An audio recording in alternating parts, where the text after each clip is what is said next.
والصلاة والسلام على سيد الأنبياء والمرسلين وعلى آله وأصحابه وأهل بيته أجمعين. أما بعد فأعوذ بالله من الشيطان الرجيم. بسم الله الرحمن الرحيم. الحمدللہ ہم سیرت رسول عربی صلی اللہ تعالی علیہ وآلہ وسلم سن رہے تھے.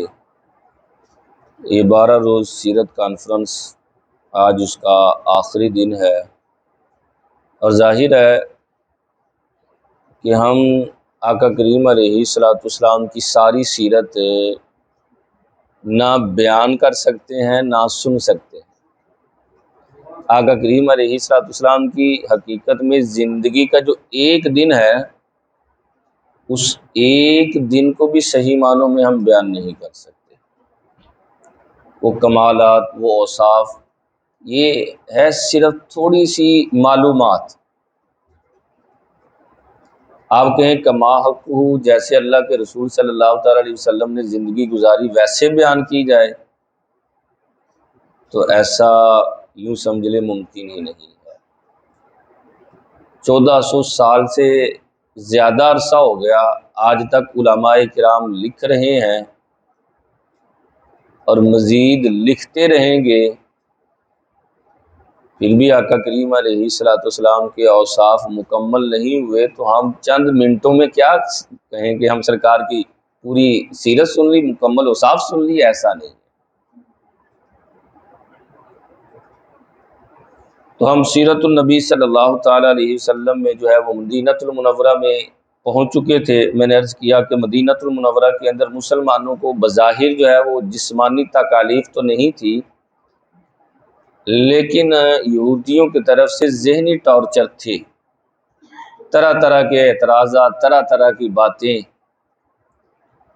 اور مدینہ کے اندر جس نے سب سے زیادہ آقا کریم علیہ الصلوۃ والسلام کو جو ہے وہ ذہنی طور پر اور قلبی طور پر رنج پہنچایا، وہ منافقین کا سردار عبداللہ بن ابی تھا. بظاہر جس نے اسلام کا لبادہ بھی اوڑھا تھا. آج لوگ کہہ دیتے ہیں کہ یار یہ بھی تو کلمہ پڑھتے ہیں، یہ بھی تو جناب نماز پڑھتے ہیں، یہ بھی تو جناب تسبیح پھیرتے ہیں، یہ بھی تو تلاوت قرآن کرتے ہیں. مسلمان سارے مسلمان. بھائی جب سب سے سونا اور خوبصورت دور سرکار کا دور ہے، اس میں منافق ہو سکتے ہیں، تو کیا آج نہیں منافق ہو سکتے؟ یار ملائکہ کے اندر جو ہے وہ شیطان چھپ سکتا ہے، تو کیا انسانوں کے اندر شیطان نہیں چھپ سکتا؟ یار من الجنۃ والناس قرآن پاک میں ہے. انسان بھی وسوسے ڈالتے ہیں اور جنات بھی تمہارے دلوں میں، شیطان بھی تمہارے دلوں میں وسوسے ڈالتے ہیں. تو منافقین آج بھی ہیں جو اسلام کو نقصان پہنچانا چاہتے ہیں.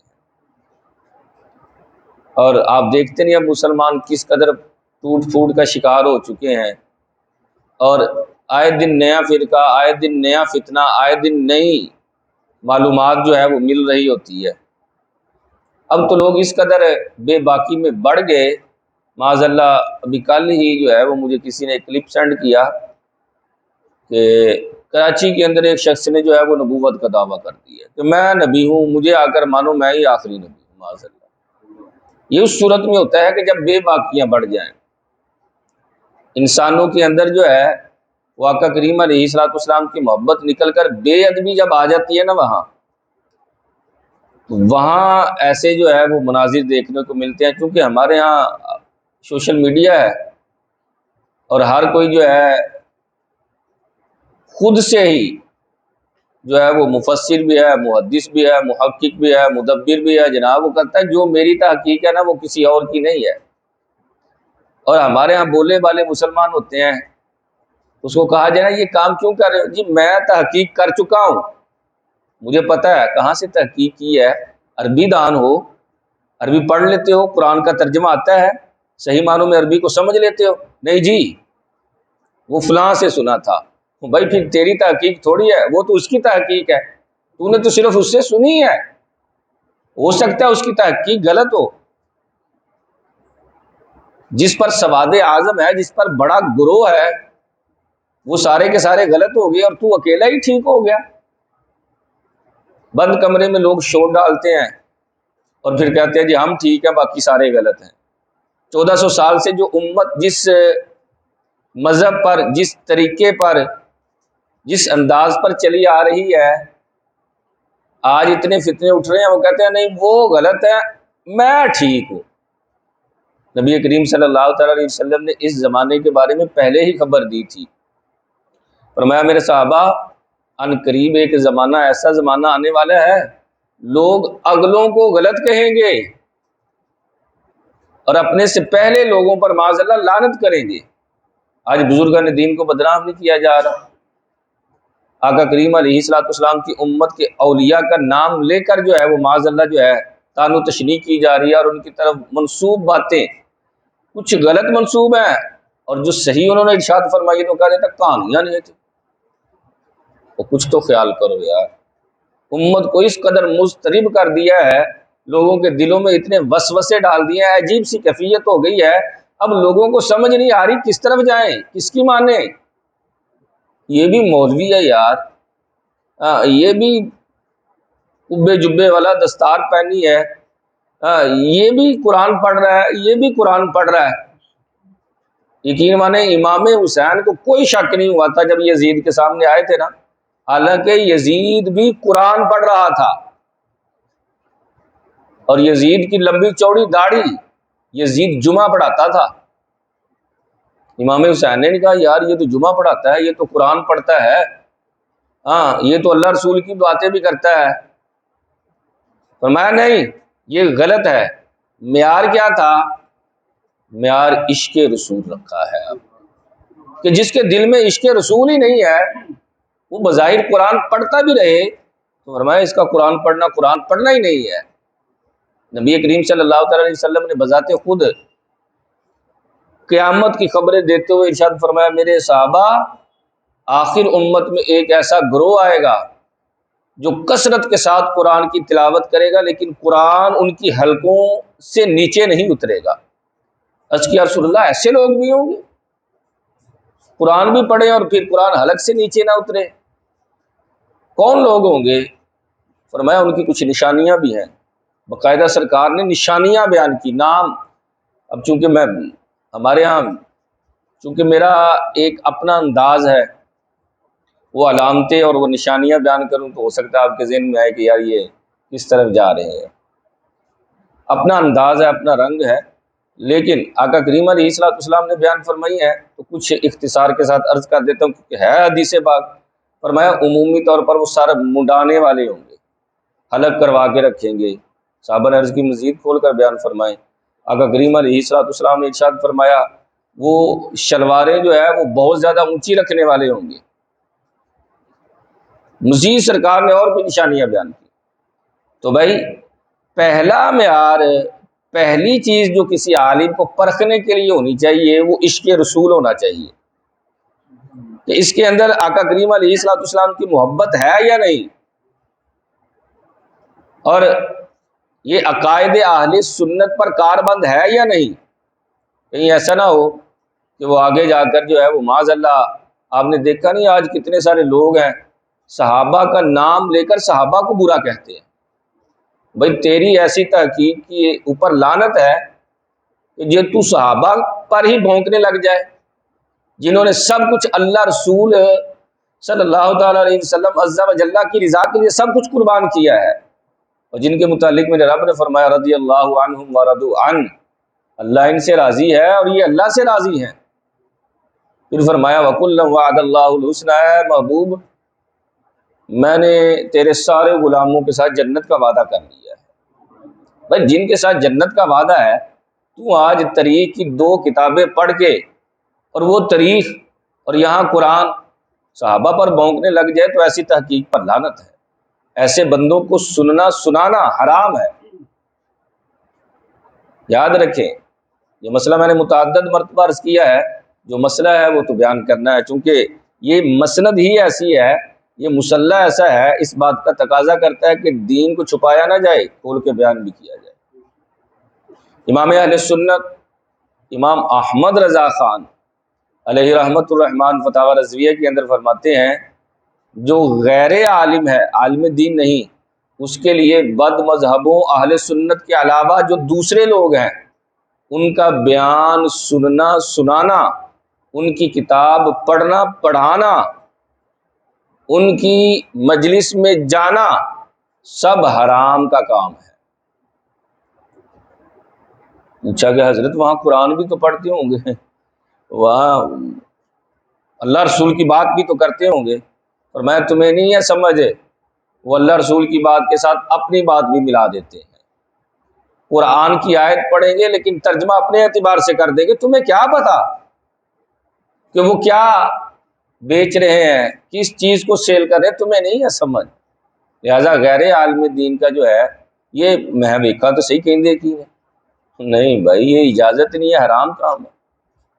اللہ تعالیٰ نے تمہیں بڑا سونا عقیدہ دیا ہے، 1400 سال سے جس عقیدے پر صحابہ تھے، تابعین تھے، تبع تابعین تھے، اس امت کے اولیاء، کسی کے پاس کسی جماعت کسی گروہ کے پاس حضور داتا گنج بخش رحمۃ اللہ تعالی علیہ نہیں ہے بھائی، الحمدللہ اہل سنت کے پاس ہیں۔ بابا فرید الدین گنج شکر ہمارے پاس ہیں، خواجہ معین الدین چشتی اجمیری ہمارے پاس ہیں، سیدنا صدیق اکبر، سیدنا فاروق اعظم، سیدنا عثمان غنی اور سیدنا علی المرتضیٰ الحمدللہ یہ ہمارے پاس ہیں۔ ہم ہر صحابی کو بھی ماننے والے ہیں اور ہر اللہ کے دوست یعنی اللہ کے ولی کو بھی ماننے والے ہیں۔ ہم نفرتیں نہیں پھیلاتے، ہم کہتے ہیں یار سیدھا سا سادہ سا بڑا پیارا سا یہ قانون ہے کہ جس کی نسبت اللہ کے رسول کے ساتھ ہو گئی وہ ہماری آنکھوں کی ٹھنڈک اور دل کا چین ہے۔ یار دیکھو تو صحیح نسبت کس طرف ہے، اس نسبت کو دیکھو، صحابی عمل سے نہیں نسبت سے بنتا ہے، اور لوگ یہاں عمل لے کر بیٹھ کے معاذ اللہ عمل کی وجہ سے جو ہے یہ دیکھیں جی یہ ہوا تھا، یہ دیکھیں جی یہ ہوا تھا، اور بھائی نسبت سے بنتا ہے، عمل سے تو بنتا ہی نہیں ہے صحابی۔ پھر اولیاء کرام جو ہیں جنہوں نے دین اسلام کی خدمت کی، یقین مانے ہمارا پاک و ہند تو ہے ہی اولیاء کرام کا فیضان، ان کی بدولت جو ہے یہاں جو ہے وہ دین آیا، تو ہم کہیں نہیں جی یہ کہانیاں سناندے سن، یہ تو اپنے محسن کی ناشکری کرنا ہے کہ جنہوں نے ہم پر احسان کیا اور ہم انہی کی جو ہے وہ ناشکری کریں۔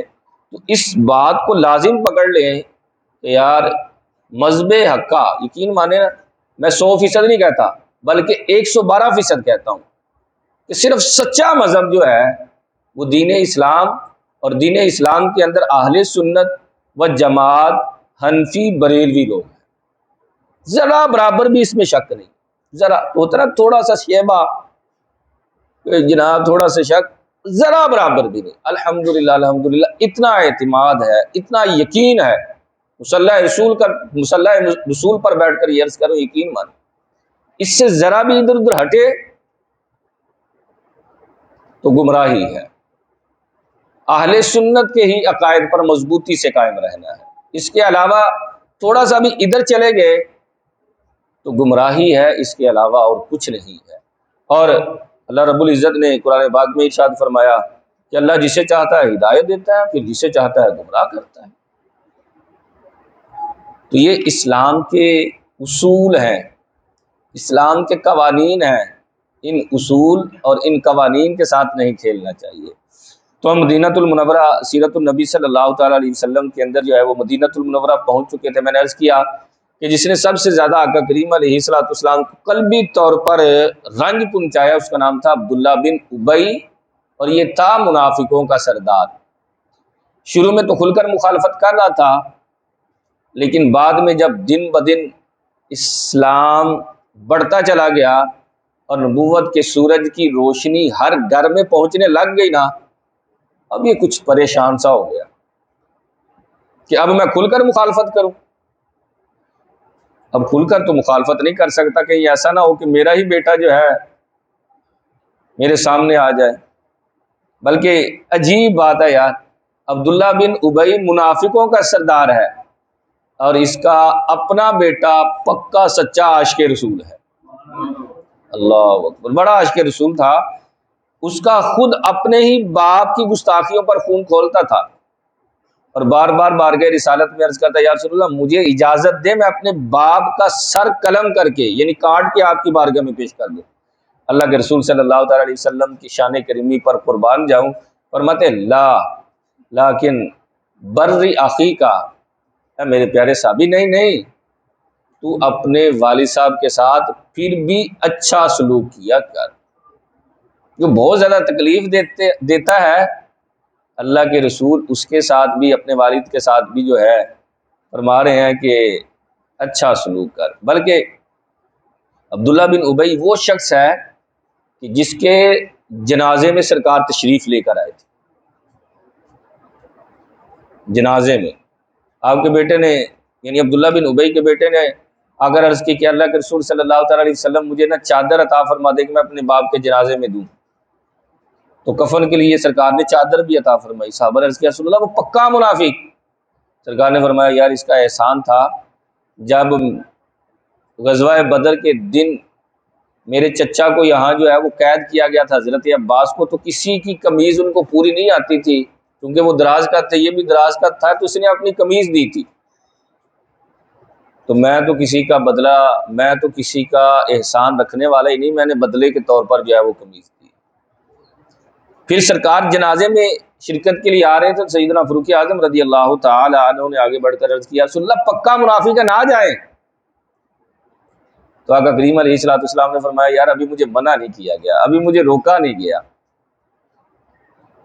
تو سرکار گئے، جنازہ پڑھایا، تو پھر اس وقت یہ آیت نازل ہوئی ولا تصلی علی احد منهم مات ابدا ولا تقم علی قبری، اے محبوب ان منافقوں میں سے کوئی منافق مر جائے تو خبردار نہ نماز جنازہ پڑھانا ہے اور نہ ہی اس کی قبر کے پاس ٹھہرنا ہے۔ پھر باقاعدہ سرکار نے فرمایا، روایت ہے، فرمایا بد مذہب اگر بیمار ہو جائے تو اس کی عیادت نہیں کرنی، مر جائے تو جنازے میں شرکت نہیں کرنی۔ آج ہم زیادہ سمجھدار بنتے ہیں، وہ کوئی گل نہیں جی بندہ مر گیا ہونتے نہ کرو، بھائی تو اللہ کے رسول سے زیادہ سمجھدار ہے، تجھے زیادہ عقل آ گئی۔ اب جب اللہ کے رسول صلی اللہ تعالی علیہ وسلم نے یہ حکم دیا تو ہم کون ہوتے ہیں کہ اپنی عقلیں استعمال کی؟ لیکن آقا کریم علیہ الصلوۃ والسلام کا یہ انداز تھا، تو پھر اس کے بعد جب حکم آیا تو سرکار نے کسی منافق کی نماز جنازہ نہیں پڑھائی، یہاں تک کہ 2 سن ہجری، ہجرت کا یعنی ہجری کا تعلق ہجرت کے ساتھ ہے، ہجرت کا دوسرا سال آیا تو آقا کریم علیہ الصلوۃ والسلام یاد رکھیں جب مدینہ المنورہ تشریف لے کر گئے، یہاں 3 قسم کے لوگ آباد تھے، یہودی بھی تھے، عیسائی بھی تھے اور مشرک بھی تھے۔ عبادت کے وقت مشرک جو ہے وہ کعبہ کی طرف منہ کرتے تھے اور یہودی اور عیسائی بیت المقدس کی طرف منہ کر کے نماز پڑھا کرتے تھے۔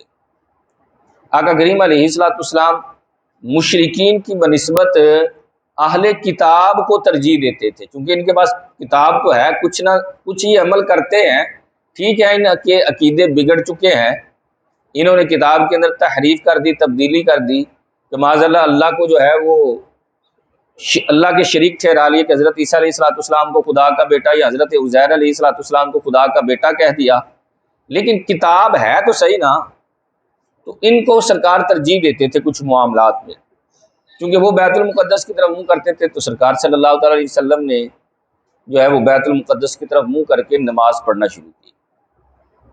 فلسطین میں جو مسلمانوں کا یوں سمجھ لے قبلہ اول، روایات میں آتا ہے کہ سرکار نے 16 یا 17 ماہ جو ہے اس کی طرف منہ کر کے نماز پڑھی، تو آقا کریم علیہ الصلوۃ والسلام کے دل میں کعبہ کی محبت نہ بہت زیادہ بیدار ہو چکی کہ میرے جد امجد حضرت ابراہیم علیہ الصلوۃ والسلام نے کعبہ کی تعمیر کی ہے تو میں بھی کعبہ کی طرف منہ کر کے نماز پڑھوں، لیکن از حد خود نہیں کیا سرکار نے کچھ، کیونکہ منافق کہیں گے کیا بات ہے ابھی تک تو انہوں نے طے ہی نہیں کیا کہ کس طرح منہ کر کے نماز پڑھنی ہے، لیکن بار بار وہ یہ کہتے تھے مخالفت ہماری کرتے ہیں اور ہمارے ہی قبلہ کی طرف منہ کر کے نماز پڑھتے ہیں، ہمیں ہی بات بات پر سمجھاتے ہوتے ہیں، ہمارے ہی عقیدے کو غلط کہتے ہیں، لیکن ہمارے قبلہ کی طرف منہ کر کے نماز پڑھتے ہیں۔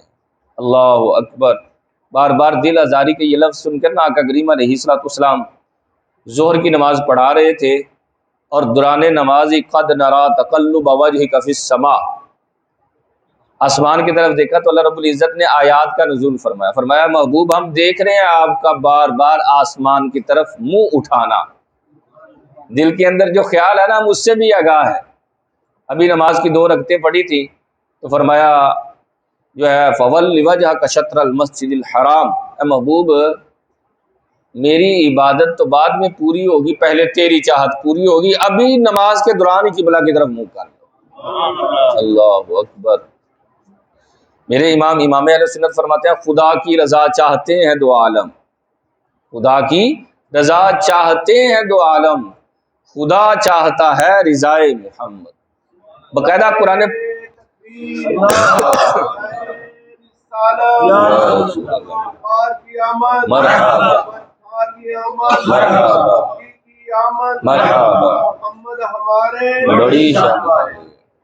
یہ جو لفظ ہے اللہ تو ظاہر ہے ہر چیز سے باخبر ہے. اللہ رب العزت سے تو کوئی چیز پوشیدہ ہی نہیں. دل کے اندر تو خیال تو یہی تھا کہ میں کعبہ کی طرف منہ کر کے نماز پڑھوں، تو اللہ رب العزت ڈائریکٹ بھی تو فرما سکتا تھا محبوب کر لو منہ فول وجہ کا، لیکن وہ انداز محبوب کا قد نرا تقلب وجہک فی السماء. یہ جو آیات ذکر فرمائی ہے نا علماء فرماتے ہیں صرف محبوب کی شان و عظمت بیان کرنے کے لیے کہ مجھے اپنے محبوب کی رضا کتنی مقصود ہے، مجھے محبوب ہے. تو آقا کریم علیہ الصلوۃ والسلام نے پھر جو ہے قبلہ کی تبدیلی ہوئی. اور یہ بڑی مشہور مسجد بھی آپ جن لوگوں نے حج یا عمرہ کیا ہے آج بھی یہ قبیلہ بنو سلمہ تھا، اس میں مسجد قبلتین موجود ہے. قبلتین کا مطلب ہوتا ہے 2 قبلوں والی. اس میں بہرحال اختلاف ہے. بہرحال علماء نے اس بات کو بھی بیان کیا ہے کہ سرکار اسی مسجد میں کھڑے تھے، ظہر کی نماز کی ادائیگی فرما رہے تھے. اس وقت تحویل قبلہ یعنی قبلہ کو بدلنے کا حکم آیا اور سرکار نے پھر جو ہے وہ قبلہ اسی وقت جو ہے وہ تبدیل کیا. قربان جاؤ صحابہ کے انداز پر، کوئی چوں نہیں، کوئی چرا نہیں، کوئی نماز ٹوٹی نہیں، کوئی کچھ کہا نہیں. اللہ کے رسول پھر کر اس طرف ہوئے ہیں تو صحابہ بھی مڑ کر پیچھے آ گئے ہیں. یہ نہیں کہا کہ ہم اس طرف نماز پڑھ رہے تھے آپ ادھر چلے گئے. نہیں، پتہ ہے کہ جب کلمہ پڑھ لیا تو اب اپنی عقل کو کیوں استعمال کرتے پھر. کلمہ جو پڑھ لیا، جب غلامی جو اختیار کر لی، تو جب ہم نے کلمہ پڑھ لیا ہے تو اب ہم نے اسلام پر عمل کرنا ہے، اپنی عقل کو استعمال نہیں کرنا کہ یار اس طرح ہونا چاہیے اس طرح ہونا چاہیے. اسی سال جو ہے جہاد کا حکم، غزوات کی جو ہے ابتدا ہے. الحمدللہ یوں سمجھ لیں کہ ہم نے جہاد کے حکم سے پہلے تک سیرت رسول عربی صلی اللہ تعالی علیہ وسلم کا کچھ حصہ جو ہے وہ سن لیا. کچھ حصہ جو ہے یوں سمجھ لیں ہم نے کمپلیٹ کیا ہے. آئندہ انشاءاللہ زندگی رہی تو انشاءاللہ ہم آگے جو ہے غزوات کو کہ سرکار صلی اللہ تعالی علیہ وسلم کے غزوات، لشکروں کو آنا، ملاقات کرنا، آقا کریم علیہ الصلوۃ والسلام کے فیصلے کرنے کے انداز دیکھیے گا کہ کیسے فیصلے کرنے کے محبوب کے انداز ہیں. ابھی ازواج مطہرات کا ذکر خیر رہتا ہے جن کی وجہ سے گھریلو زندگی پتہ چلتی ہے کہ ہمیں گھریلو زندگی کیسے گزارنی ہے. سرکار صلی اللہ تعالی علیہ وسلم کی میں نے عرض کیا نا سیرت، ملازم، غلام، آقا، سردار، بادشاہ، شوہر، بیوی، ہر شخص کے لیے سرکار کی سیرت جو ہے وہ کافی ہے. اللہ رب العزت نے فرما دیا نا لقد کان لکم فی رسول اللہ اسوۃ حسنہ. اے نبی کے غلاموں تمہارے لیے سب سے بہتر آقا کریم علیہ الصلوۃ والسلام کی میرے رسول کی سیرت ہے، اس پر عمل کر کے زندگی گزارو. اللہ رب العزت ہم سب کو قرآن و سنت کا فہم عطا فرمائے. آمین بجاہ نبی الامین صلی اللہ تعالی علیہ وسلم. ابھی انشاءاللہ عز و جل ہم مل کر جو ہے تلاوت قرآن کریں گے. یاسین شریف کی تلاوت آقا کریم علیہ الصلوۃ والسلام کی بارگاہ میں بالخصوص قرآن پاک کا تحفہ پیش کرنے کے لیے. تو لائنوں میں ذرا سیدھے ہو کر بیٹھ جائیں تاکہ تلاوت قرآن جو ہے ہم کر سکیں.